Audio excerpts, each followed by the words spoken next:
तो Supriya life science के quarter four के रिजल्ट्स आ चुके हैं और कंपनी ने अपने क्वार्टर फोर में 16% की टॉप लाइन ग्रोथ दिखाई है। और इसका जो प्रॉफिट ग्रोथ है वो लगभग 38% का रहा है क्यू फोर में, पिछले साल के क्यू फोर के कंपैरिजन में। और ईयर ऑन ईयर बेसिस पे 22% की टॉप लाइन ग्रोथ रही है। 58% इसका नेट प्रॉफिट रहा है ईयर ऑन ईयर बेसिस पे। तो ये जो कंपनी अगर आप देखेंगे तो पहले 30% के हिसाब से ग्रो किया करती थी। और इसकी जो कॉन कॉल भी हुई थी Q3 में, तब भी मैनेजमेंट ने यही बोला था कि हम इसी पेस ऑफ ग्रोथ के साथ ही ग्रो करेंगे। मुझे जहाँ तक याद है इसी तरीके की थोड़ी गाइडेंस वगैरह दी थी उन्होंने। लेकिन अभी Q4 में जो रिजल्ट्स आया उसमें थोड़ा सा डिक्लाइन रहा है और उस हिसाब से इसकी सेल्स ऑफ ग्रोथ नहीं रही है। शायद 30 या 33 के अप्रॉक्स इसका प्राइस टू अर्निंग होगा। तो फंडामेंटली ये कंपनी ठीक है। नेट शायद डेट इस कंपनी पे है नहीं है।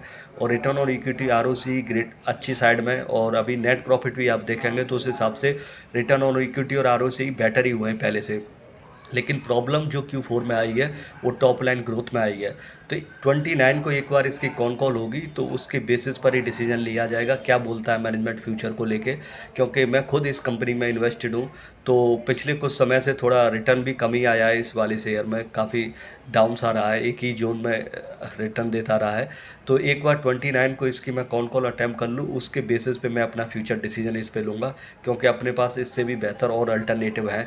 तो देखने वाली बात रहेगी कि क्या कौन कॉल में मैनेजमेंट डिस्कस करता है, क्या बताता है फ्यूचर को लेके, वो एक देखने वाली बात रहेगी। आपको किसी भी तरीके का इन्फ्लुएंस नहीं होना है। क्वार्टर फोर के और रिजल्ट्स जानने के लिए सब्सक्राइब करें मेरे यूट्यूब चैनल को। Thanks for listening.